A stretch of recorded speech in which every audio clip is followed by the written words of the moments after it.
नमस्कार मित्रांनो,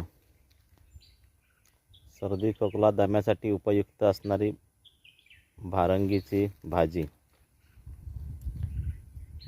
आता या झाडांना बहर आलेला आहे फुलांचा आणि ही फुलं अशी जांभळी रंगाची गोकर्णच्या फुलासारखी दिसतात लांबून. आणि मित्रांनो, या फुलांची सुद्धा तुम्ही भाजी करू शकता. पानांची तर सर्वजण करतातच भाजी. फुलांची भाजी कडवट लागते आणि त्याच्यामध्ये तुम्ही कडवटपणा कमी करण्यासाठी बेसन किंवा इतर डाळी मिक्स करू शकता. जशी जशी डेव्हलपमेंट होत चाललेली आहे आपल्या आजूबाजूच्या प्रदेशामध्ये, तशी तशी रानभाज्यांची संख्या किंवा प्रकार आता कमी होत चाललेले आहेत.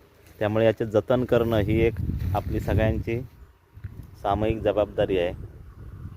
तर तुम्हाला ओळख राहण्यासाठी म्हणून हे झाड मी आता दाखवत आहे भारंगीचं. पानं आणि अशा पद्धतीची फुलं लक्षात ठेवा. जिथे कुठे मिळेल तिथे जतन करा आणि त्याची भाजी पण बनवा. धन्यवाद मित्रांनो.